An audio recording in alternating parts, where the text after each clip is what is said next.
हाँ तो प्यारे साथी नमस्कार, आप लोगों का स्वागत करता हूँ भोला हिंदी क्लासेस में। आप लोग को लेकर आए हैं खास आप लोगों का कविता जो हिंदी क्लास 12 का है। ये आपका काव्य खंड से पहला चैप्टर है जिसका नाम है कड़वक। कड़वक है ये चैप्टर जिसका रचयिता है मलिक मोहम्मद जायसी जी। मलिक मोहम्मद जायसी जी, ठीक है, याद रखिएगा। इनका रचयिता है मलिक मोहम्मद जायसी जी। ये क्लास 12 के विद्यार्थी के लिए है और बिहार बोर्ड बच्चों के लिए है जो 2025 एग्जाम बोर्ड में देने वाले हैं। ये कविता है, काव्य खंड है। चलिए स्टार्ट करते हैं। मैंने इनका लेक्चर वीडियो डाल रखा था, इनका परिचय डाल रखा था मलिक मोहम्मद जायसी जी के बारे में। बहुत ही अच्छा से मैंने इनको बताया था चर्चा, इनके बारे में जन्म कब हुआ था, कहाँ हुआ था, कहाँ नहीं हुआ था, मैंने चर्चा कर लिया था। लेकिन आज की क्लास में भी हम लोग चर्चा करेंगे, ठीक है। कड़बक का रचयिता जो है मलिक मोहम्मद जायसी जी है, याद रखिएगा। इनका जन्म कब हुआ था? 1492 ईस्वी में अनुमानता लगाया गया है। निधन कब हुआ था? 1548 ईस्वी में। इनका निवास स्थान कहाँ है? जायस, अमेठी, राजस्थान में, याद रखिएगा। जायस एक गांव का नाम है, अमेठी एक जिला का नाम है, राजस्थान एक राज्य का नाम है, ठीक है।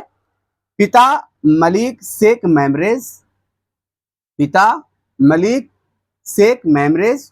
गुरु इनका सूफी संत शेख मोहदी और सैयद अशरफ जहांगीर। इनके दो गुरु थे। इनका मलिक मोहम्मद जायसी जी का व्यक्तित्व की बात किया जाए, चेचक कारण इनका रूपहीन थे, बाएं आंख और कान से वंचित थे। देखिए इनका व्यक्तित्व के बारे में बताया गया है कि इनका जो चेचक का बीमारी हो गया था, रूपहीन के कारण भी, रूपहीन होते हुए भी हमारे मलिक मोहम्मद जी आज कविता ऐसा लिख दिए कि आज अपना गुणों का बखान कर रहे हैं कविता के अनुसार। हमारे मलिक मोहम्मद जी, आपको पता ही है, चेचक जब हो जाता है तो चेहरा धब्बा धब्बा दाग दाग हो जाती है, हमारी पूरा बॉडी में कह सकते हो जाती है। हमारे मलिक मोहम्मद जायसी जी को हो गया था रूपहीन।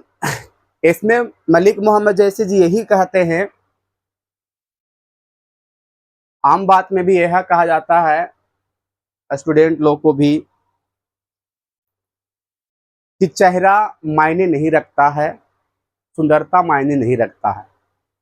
आपके अंदर क्या गुण है, आपके हृदय क्या है, वो सबसे बड़े मायने रखता है विद्यार्थी।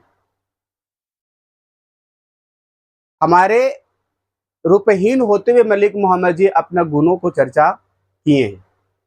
तो याद रखिएगा, जिसके अंदर गुण होता है उसके अंदर भी अवगुण जरूर होता है विद्यार्थी। जैसे कि कह सकते हैं, हर स्टूडेंट, हर व्यक्ति, हम आदमी, आम आदमी भी कह सकते हैं, अपना चेहरों को लेकर डिमोटिव होते हैं कि हमारा चेहरा ऐसा है, नाक लंबा है, कान नहीं है। इनका कान एक नहीं था, इनका आंख भी नहीं था, एक बायां वाला। फिर भी लेखक हमारे मलिक मोहम्मद जायसी जी अपने गुणों को इस कविता में चर्चा किए हैं। आज ऐसा लिख दिए कविता, ऐसा इनका कर्म किए अपना कर्ता के अनुसार, आज लोग इनको पढ़ रहे हैं। देखिए 14 से इनका निधन कब हुआ था? 1548 में। आज हम लोग इनको पढ़ रहे हैं 2024 में। सोचिए। तो मलिक मोहम्मद जी कहते हैं कि जिसके अंदर गुण होता है उसके अंदर अवगुण भी जरूर होता है विद्यार्थी। इनका ये बचपन से भी अनाथ थे, माता पिता का साया बचपन से ही हट गया था और ये संत और फकीरों के साथ रहा कर कर अपना बचपन बिताए थे। और जो संत और फकीरों के साथ रहते हैं तो चरम तक पहुंच जाते हैं। उनका विचार ही अलग होता है, उनका स्वभाव ही अलग होता है, उनका हृदय ही अलग होता है, उनका गुण अलग ही हो जाता है। और जिनका चरम तक पहुंच जाते हैं उनका ईश्वर ही उंगली पकड़कर आगे की ओर ले जाते हैं। बड़ा अलग ही इनका रहा जीवन काल। बचपन में अनाथ हो जाना, चेचक से लड़ना, एक कान नहीं होना, एक आंख नहीं होना, डिमोटिव चीज तो ही है, अवगुण तो ही है। इसने बहुत सा कृतियां लिखे, पद्मावत लिखे, चित्रलेखा लिखे, अक्षरनामा लिखे, मसलानामा मसला ये लिखे, इनका कृतियां हैं। आखिरी कलाम लिखे। पद्मावत एक मूवी भी आया था, आपने भी देखा होगा। इन्हीं का रचयिता है यही। पद्मावत में चित्तौड़ नरेश निरस मतलब राज समझे राजा रतन सिंह और सिंहल द्वीप की राजकुमारी पद्मावत की प्रेम कथा है। कड़वक जो चैप्टर लिया गया, कड़वक जो काव्य खंड जो है, कविता है, वो है पद्मावत से लिया गया। पद्मावत एक मूवी भी आई थी, शायद आप लोग ने देखा भी होगा। ये कहानी जो है एक राजकुमारी पद्मावती का है, प्रेम कथा है, लव स्टोरी है। और राजा कहाँ के है? तो राजा है चित्तौड़ का राजा। और रानी कहाँ के? राजकुमारी। राजकुमारी कहाँ के? सिंहल द्वीप के। तो क्वेश्चन बनेगा यहां से,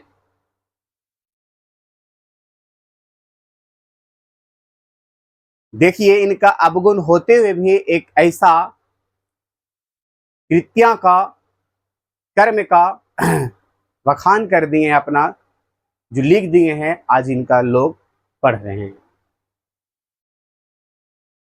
तो कर्ता कर्म करते रहिए। आप धरती पर ना भी रहिएगा तो आपका कृतियां, आपका कर्म ही जिंदा रहेगा। यहाँ निस्वार्थ से करिए, कोई इसमें अपना स्वार्थ नहीं होना चाहिए। चलिए, इसने दो कड़वक लिखे, पहला कड़वक भाग पढ़ेंगे, दूसरा कड़वक भाग पढ़ेंगे। क्या बोलते हैं कड़वक के अनुसार सुनते हैं। पहला कड़वक है, एक नैन कभी मोहम्मद गुनी, सोही बिमोह जही कभी सुनी। चांद जैसा जग विधि अवतारा, दीन कलंक किन्हीं उजियारा। जग सूजा एकी नैना, उआ सुख अस नकतन महा। जो लही अम्बे डभ ना होई, तो लही सुगंध बस न सही। किन्हीं समुद्र पानी जो खारा, तो अति भौल असूज अपारा। जो सुमेरु त्रिशूल विनाशा, भय कंचन लागे आकाशा। जो लही घड़ी कलंक ना पारा, काच हुई नहीं कंचन कारा। एक नैन जस दर्पण, और तेही निर्मल भाव। सब रूपवंत गही, मुख जो ही कई चाओ। इस कड़वक के माध्यम से क्या कहना चाहता है आप समझिए, इसका अर्थ क्या होगा कि एक नैन कवि मतलब कविता को, एक नैन कवि मोहम्मद गुनी, एक नैन से इस कविता को इस मोहम्मद के यानी कि जो हमारे मलिक मोहम्मद जैसी जी है, अपना गुण का चर्चा कर दी, अपना इस कविता में बता दी एक ही आंख से। सो ही बिमो जही कभी सुनिया, और जो इस कविता को सुनेगा वो मोहित हो गया, उसका मन मोहित हो गया। चांद जैसा जग विधि अवतारा, दीन कलंक किन्हीं उजियारा। जिसने चांद को इस धरती पर अवतार दिया विधाता ने, इस दुनिया को उजागर करता है, उसमें भी कलंक है, उसमें भी दाग है। जो दुनिया को उजागर करता है, संसार को उजागर करता है, जो हमारे विधाता ईश्वर ने उसको अवतरित किया, बनाया, उसके अंदर भी कलंक है। चांद के अंदर भी कलंक है, दाग है, फिर भी दुनिया को उजागर करता है। तो मेरा आंख मेरा कान एक नहीं हुआ तो क्या हुआ, एक तो है मेरे पास।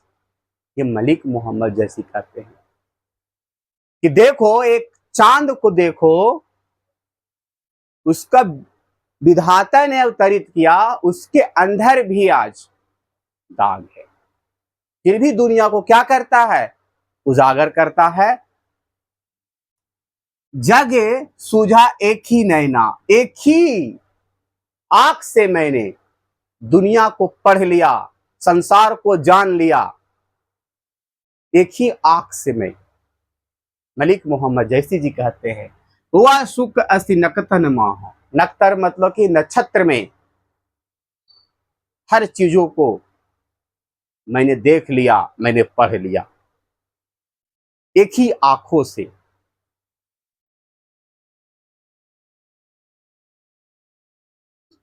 जो लही अंबर डाभ न होई, तो लही सुगंध बसर न सोई।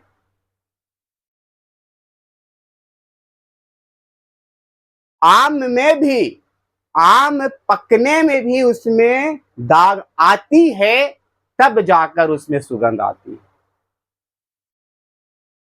जो लही, अंब मतलब हो गया आम में, जब तक दाग नहीं होगा, जब तक वो पकेगा नहीं, तब तक उसमें से सुगंध नहीं आएगा। तो यहां यही बताना चाहते मलिक मोहम्मद जी, जिसके अंदर गुण है उसके अंदर अवगुण भी है। सत्य है तो असत्य है, झूठ है तो सच है। जीवन का दो ही पहलू है। मृत्यु तो अटल है, तो पता है आप सबका ही। जीवन है तो मरण भी है।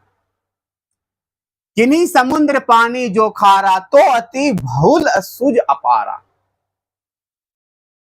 ये देखिए समुद्र को, इतना बड़ा सागर, जो सागर के जैसा है, बहुत बड़ा है, विशाल है, लेकिन उसका पानी क्या है, खारा है। लेकिन असूझ है, अपार है, लेकिन उसका पानी खारा है, पी नहीं सकते। लेकिन असूझ है, अपार है विद्यार्थी। तब है ना, गुण है तो अवगुण भी है, गुण है तो अवगुण भी है विद्यार्थी। जो लही घरी कलंक ना पारा, काच होई नहीं कंचन कारा। कह रहा है कि मिट्टी के दर्पण को, मिट्टी को, वस्तु को अगर हम उसको पकाएंगे नहीं, उसको जलाएंगे नहीं, उसको तपाएंगे नहीं, जब तक वो सोना के जैसा नहीं बनेगा। उसी प्रकार अपना आप को चमकना है तो सूरज के जैसा जलना होगा, सूरज के जैसा उसके बाद आपको चमकना होगा।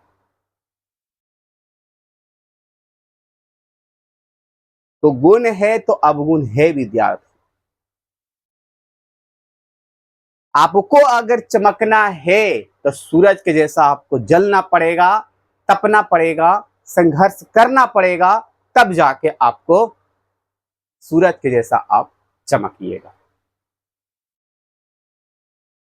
एक नैन जैसे दर्पण होई, ते ही निर्मल भाव। मैं एक ही दर्पण, मेरा एक जो आंख है दर्पण के समान है, एक दर्पण के जैसा है। जैसे कि बात करते हैं, कहीं हम लोग जाते हैं तो हम अपने आप को, चेहरा को देखते कि हमारा बाल कैसा है, क्या है, मैं स्मार्ट लग रहा हूँ कि नहीं, हमारा क्रीम लग रहा, पाउडर है कि नहीं, मतलब सही लग रहा हूं कि नहीं। उसी प्रकार बोल रहे हैं हमारे मलिक मोहम्मद जी कि हमारा जो दर्पण है, मेरा आंख के एक आंख के बराबर है, स्वच्छ है, निर्मल है। इस कविता को माध्यम से यही बताना चाहते हैं मलिक मोहम्मद जैसी जी कि आप अपना आप को जरूर निहारें, आप अपना आप को जरूर देखें। ये नहीं देखें आप अपना आप के गुण नहीं, ये सुंदरता नहीं देखें, आपने क्या कर्म कर रहे हैं, आपने आज क्या किया। कहा जाता है कि ईमान ईमान बेचकर धन दौलत कमा लेते हैं, धन दौलत यही रह जाता है, इंसान चला जाता है। तो कर्म सही करिए, कर्म ही आपका सबसे बहुत ही एक अच्छा है, कर्म ही आपका प्रधान है। ईमान बेच देते हैं पैसा कमाने की, चोरी डकैती कर लेते हैं, सारा का सारा यहीं रह जाएगा, आप चल जाइएगा।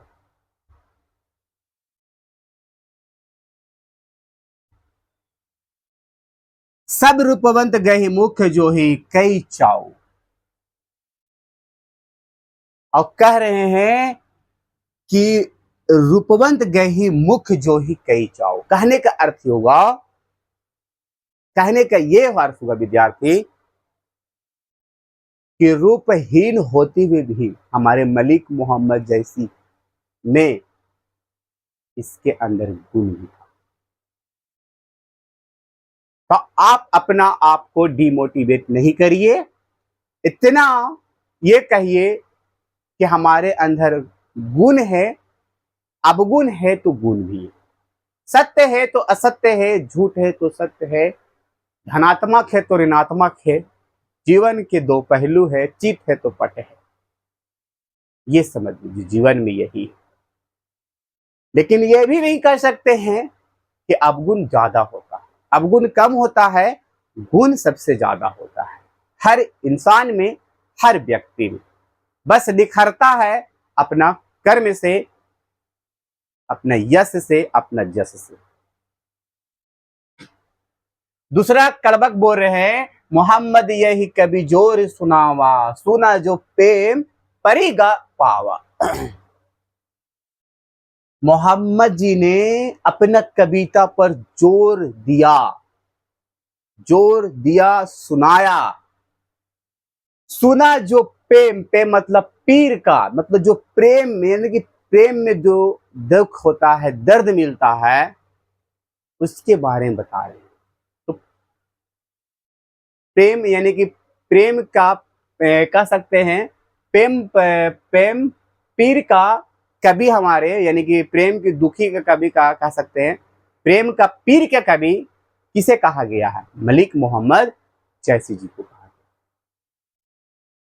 जोरी जैसे कि कह रहा, जोरी लाई रक्त के ले, गारी प्रीत नन जल भई, ओ मने जानी कबित उसकी ना, मक्को यह रह जगत नचना, कहा सो रतन से ने अस राजा, कहा सुआ असी बुद्धि उपराजा, कहा अलाउद्दीन सुल्तानु, कहा राघव जय ही कन खानु, कहा सूरप पदम पदु पद्मावती रानी, कोई न रहा जग रही कहानी, धनी सो पूरक जस कीर्ते जासु, फूल मरे पर मरे न बासु, कई न जगत बस बेचा, कई न लिन्हा जस मोला, जो यह पढ़े कहानी हम सबरे, दोई बोले रहल यादा।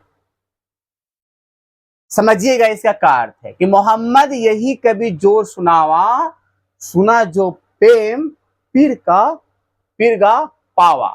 जो मोहम्मद ने इस कविता को, यही कविता को जोर दिया है, अपने शब्दों से जोर देकर सुनाया है। इसमें जो प्रेम भरा दुख हुआ था, पद्मावती राजकुमारी और रतनशील कहाँ के थे? रण चित्तौड़ का। ये का जो जोड़ जोड़ कर प्रेम शब्द को गाया है, जोर लई रक्त के ले। जिस प्रकार एक राजमिस्त्री ईटा छर्री, ईटा मिस पानी इसमें सॉरी मसाला और ईटा छरी से लेकर मिलाकर एक बड़ा सा घर बनाता, इमारत बनाता, उसी प्रकार अपना शब्द जोड़ जोड़ कर अपना रक्त से इस कड़बक को बनाया है, लिखा है।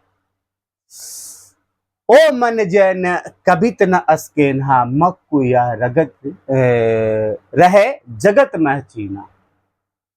कह रहा है हम रहे या ना रहें इस दुनिया में, इस जगत में, इस संसार में, लेकिन मेरा यह कविता, हमारा कर्म यहाँ पर जगत में रहे, इस दुनिया में रहे। कहाँ सो रतन सेन असर राजा, वो कहाँ है राजा? चित्तौड़ का राजा कहाँ है? रतन सेन।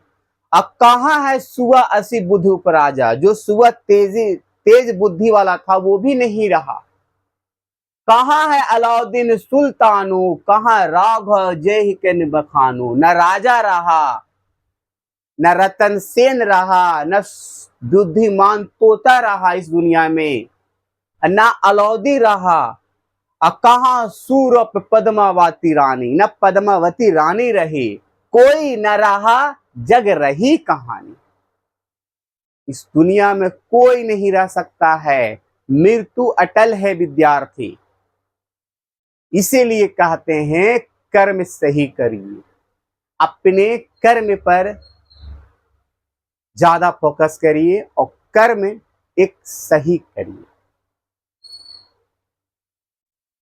इस दुनिया में कोई नहीं रख सकता है, इतना बुद्धिमान तोता जो था वो भी न रहा। रतन सेन जो चित्तौड़ का राजा था वो भी नहीं रहा इस दुनिया में। उसका क्या रह गया? केवल प्रेम कहानी रह गया, कहानी रह गया, कीर्तियां रह गई, धनी है ना, धनी सो पूरक जस कीर्ते जासु। धन्य है वो पुरुष जो अपना जस यश को कमाया है, अपना यश के अनुसार अपना कर्म से वो धन्य है इस धरती पर। फूल मरे पर मरे न वासु, कह सकते हैं जब फूल हम लोग तोड़ देते हैं मुरझा जाता है, उसमें से भी सुगंध आता है। तो कर्म पर ज्यादा फोकस करिए। अपना बेईमानी, अपना चोरी डकैती, अपना जो ईमान बेच देते हैं थोड़ी सन का पैसा कमाने के चक्कर में, वो चीज मत करिए। सारा आप लेके नहीं जा सकते हैं, इस धरती पर ही रह सकता है, आप कुछ नहीं ले जा सकते। करोड़पति का भी जो पार्थिव शरीर होता है उसी प्रकार जलता है जिस प्रकार आम इंसान का भी जलता है, इसमें कोई डिफरेंस नहीं होता। बस कर्ता करिए, कर्म करिए, सही करिए, वही सबसे बड़ा प्रधानता है इस धरती। कई न जगत जस बेचा, कई न लिन्ह जस मोला। इस जगत में कोई चीज मोल नहीं है, इस जगत को कोई नहीं बेच सकता। जो यह पढ़े कहानी हम सबरे दोई बोला। अमर जो इस कहानी को जो पढ़ेगा मुझे याद रखेगा दो शब्द के लिए, मलिक मोहम्मद जी जैसी कहते। इस चैप्टर से यही हम लोग को संदेश मिलता है इस कविता से कि कर्म ही सबसे बड़ा प्रधान है। कर्म सही करिए, कर्म ही आपके लिए बहुत बड़ा एक जीवन का उद्धार है। कर्म सही रहेगा, आपका ईश्वर भी आपका सहयोग करेगा, साथ देंगे। कर्म आपका सही नहीं रहेगा तो आप आज से यही दिमाग लगाना है, यही सोचना है कि कर्म ही हम करिए। बिल्कुल आप लोगों को समझ में आया होगा, फाइनली आप लोगों को समझ आया होगा। मैं दावा के साथ कहता हूँ कि आपको ये चैप्टर बहुत अच्छा समझ में आएगा कि ये जो चैप्टर है एक जो डीमोटिवेट होती है, हम उसे मोटिवेट कैसे करें, उस चीज़ को ये लेकर आया। धन्यवाद सबको। आप लव यू, सबको लव यू, सबको बाय।